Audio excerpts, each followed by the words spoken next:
Essa pílula é um oferecimento Caoa Sherry. Falou sobre volta às aulas, Ana, e a gente tem uma informação importante a respeito disso, que é a seguinte: pediatras de várias partes do país assinaram um manifesto pela volta às aulas presenciais em meio à flexibilização das regras anti-Covid-19. O grupo a favor do retorno é formado por médicos de hospitais como o Albert Einstein e o Sírio-Libanês em São Paulo. A médica pediatra Stephanie Galassi comentou o texto. Ela disse: nossos objetivos são tranquilizar os pais, ajudar os professores, que o retorno às aulas pode ser seguro e ajudar as próprias crianças para que voltem à escola menos ansiosas. Elas se infectam 2 a 5 vezes a menos, principalmente as que estão abaixo dos 5 anos. A partir dos 11, o risco de infecção é um pouco parecido com o dos adultos. A gente vê que as crianças transmitem muito menos, são pouco sintomáticas ou assintomáticas. E ainda sobre esse tema, uma outra informação: em decisão, a Justiça determinou o retorno imediato das atividades pedagógicas presenciais nas creches e nas unidades da educação infantil e de ensino fundamental de Niterói, das redes pública e privada, alegando se tratar de direito fundamental assegurado constitucionalmente que está sendo violado pelo ora réu. A juíza Roemara dos Santos Carvalho Arce Marques, titular da Infância, da Juventude e do Idoso, deferiu o pedido de tutela antecipada em ação civil pública proposta pelo Ministério Público em face do município. O não cumprimento por parte da Prefeitura, que ainda pode recorrer, teve pena de multa diária fixada em R$50 mil. Fiuza.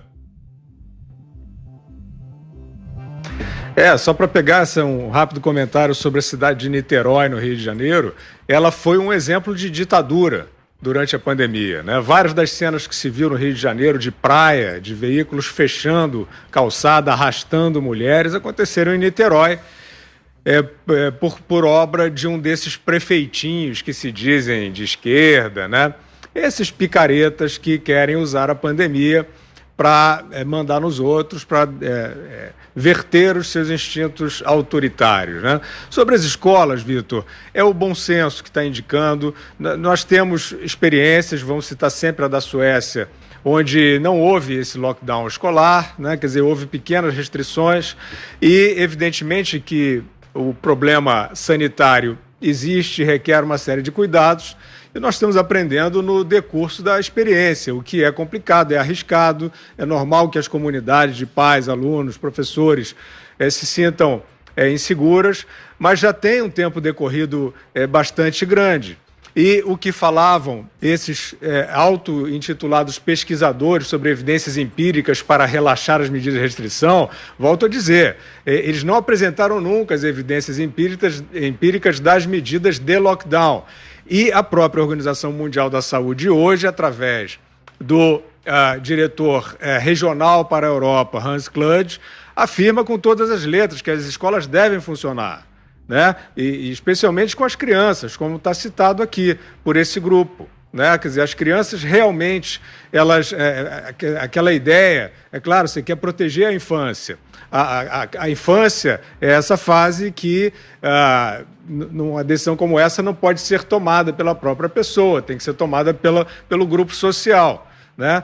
E tá todo mundo um pouco omisso, eu não vou responsabilizar, porque tem muita preocupação, mas é hora de assumir essa responsabilidade. Então, se tem um diretor da OMS dizendo que sim, as escolas devem funcionar, o mesmo que disse, inclusive, que deve ser evitado o lockdown, é o momento, sim, de voltarmos à vida, né? Quer dizer, nós estamos gestando na área da educação um desastre, quer dizer, alguns estão seguindo para a linha de aprovação automática na escola, o que é um flagelo pedagógico, né, terrível. Outros não vão por aí, mas como as escolas não funcionam, as crianças, a evasão escolar vai aumentando enormemente.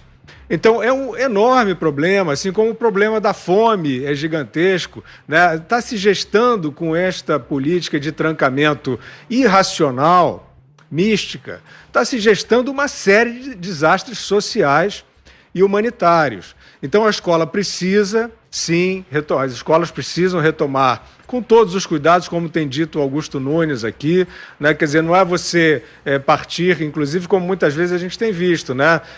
As pessoas vão, e parece que quase que numa revanche de um trancamento exagerado, as pessoas vão se aglomerar, não é bom, é arriscado. Agora, o mais importante, inclusive em relação às escolas, é quebrar esses tabus do tipo a criança que se tornará o assassino indireto dos seus avós. Isso é uma crueldade. Esse tipo de ideia está sendo disseminado e está neurotizando as crianças. Isso é um crime. É evidente que, nesse momento, a tomada de responsabilidade indica que famílias, comunidades escolares e todos os outros grupos sociais precisam preservar os vulneráveis e não fazer com que toda a população renuncie à vida, fingindo que está adiando a vida, né, Vitor? Até um dia que a gente não sabe mais qual é. Diga, Augusto. Como disse o Luiz Felipe Pondé, escreveu, tem pais e alunos e professores que não vivem sem a pandemia, né? Eles rezam para que venha uma segunda onda, para que eles fiquem mais um ano sem trabalhar. Esse problema se manifesta também nas escolas privadas, mas ele se concentra basicamente na escola pública. É criminoso o que vem acontecendo, por exemplo, em São Paulo. São 10 meses sem aulas. As crianças não aguentam mais. Agora, vamos lá. O pessoal vive dizendo aquele negócio, né? Não, aqui é o seguinte, nós ouvimos a ciência e a saúde. A ciência e a saúde são pediatras. Tem alguém que possa entender mais de criança do que um pediatra? Se os pediatras desses hospitais, a Albert Einstein e Sírio-Libanês, por exemplo, que são apontados como os hospitais onde cresceram o número de internações aí de gente com Covid, que é natural. Classe média alta vai para esses hospitais. Se eles estão dizendo isso, o que é que vão alegar agora os professores que politizaram a questão? Eles não querem trabalhar. Então é greve. Se volta às aulas, eles entram em greve, ponto final. Pais e alunos medrosos. O que eles vão dizer agora? Se os pediatras recomendam a volta, e como lembrou muito bem o Fiuza, para com essa história de ameaçar a criança aí de ficar com estigma de assassino dos avós. Parem com isso. Sabe, precisa ter um pouco mais de coragem, de dignidade, de altivez. É o que está faltando, são medrosos mesmo. Elas vão esperar a vacina? A vacina deveria ter vindo, segundo a ciência e a saúde, viria em dezembro, já não é mais. Vamos esperar mais um pouco. Então, como é que faz? Vai ficar todo mundo em casa? A criança não estuda mais? Para com isso. Zé Maria. É interessante que agora os pediatras tranquilizam os pais que vêm defendendo aí a volta dos filhos ao direito constitucional de estudar. Eu defendo a ciência, e muito, mas é preciso dizer que a ciência também está cheia, e é isso que faz o crescimento da ciência, de divergências. Não há como negar que a ciência é tudo na vida da humanidade. Acho que a técnica, a ciência que tirou o homem da caverna e que fez o homem a melhorar a sua qualidade de vida, a sua expectativa de vida e tudo. Isso é tudo resultado da ciência. Mas, repito, há divergências. E as divergências têm que ser avaliadas. Eu não consigo entender este isolamento e o cancelamento rápido demais de universidades, de escolas públicas. Universidades até hoje, aí, professores, diretores, funcionários, com tudo fechado e ganhando. A gente, agora há pouco eu falei aqui do povo, pé no chão, pegando transporte coletivo e indo trabalhar, e esses seres especiais fora da sala de aula, fora das universidades. Isso não pode acontecer. Eu falo aqui uma citação do ex-ministro, deputado que agora está com a Covid, Osmar Terra. Ele dizendo o seguinte, que no Paraná inteiro, não existia absolutamente nenhum caso ainda da Covid naquela época, né? E a Universidade Federal do Paraná já estava fechada. Não tinha nenhum caso no estado, não é na universidade, não, no estado. Então, qual é a defesa?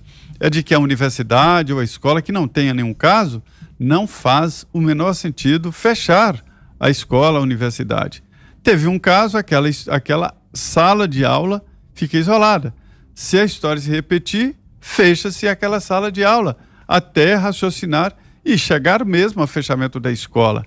Mas como aconteceu aqui no Brasil, essa corrente gratuita dos que podiam ficar em casa, dos que podiam inclusive ir para a praia para passar a pandemia muito bem aconchegado em praias, em sítios e fazendas, aí é fácil. Aí é fácil demais de fazer, né? Mas o povo lá com o pé no chão, pegando transporte coletivo, isso não. Então eu acho o seguinte, que as escolas já deviam estar funcionando, não faz sentido.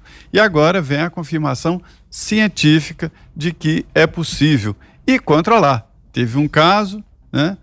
A escola é notificada, é assim que está acontecendo, a escola é notificada, e aí pensa-se no fechamento da sala ou da turma, né, que está dividida dia sim, dia não, e gerir. É preciso gerir. Repito, o vírus é perigoso, não devemos nos descuidar, mas também não dá para fechar o mundo, trancar o mundo e jogar a chave fora, né? Oceana.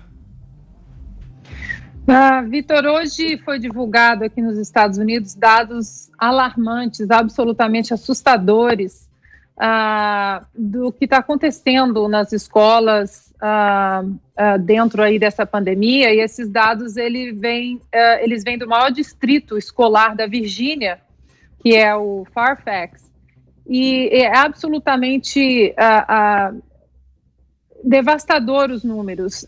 Lembrando ao nosso ouvinte que aqui nos Estados Unidos as notas escolares elas são A, B, C, D, e F é quando realmente é o nosso zero, né, digamos assim, aí no Brasil, o A sendo uma nota 10, por exemplo.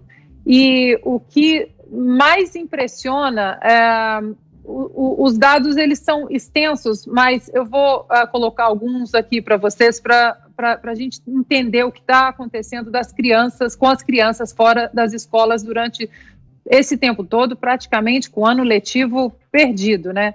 Crianças com deficiências, por exemplo, o F, eles tiveram um aumento de 111%.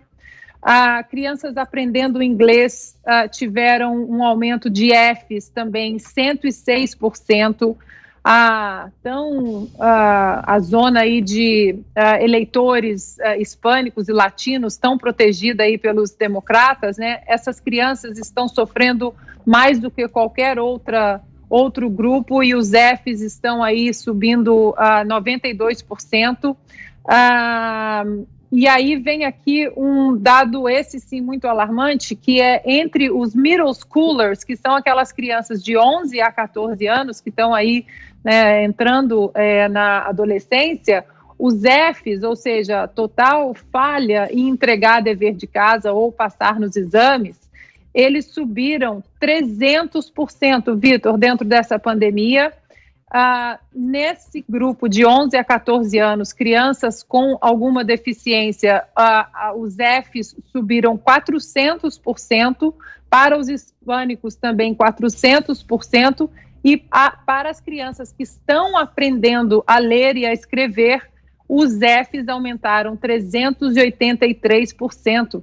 Ou seja, o ano letivo dessas crianças, a interação social, a habilidade de você estar com outras crianças e desenvolver as suas habilidades sociais também, tudo isso foi perdido. As crianças, com a taxa hoje mostrando que elas não transmitem o vírus como nós pensamos, né, no começo aí, lá março, abril, a gente ainda não sabia como esse vírus reagiria em todas as faixas etárias. Hoje a gente vê que as crianças precisam voltar às escolas, não apenas para a sua formação acadêmica, mas a sua formação psicológica e social também.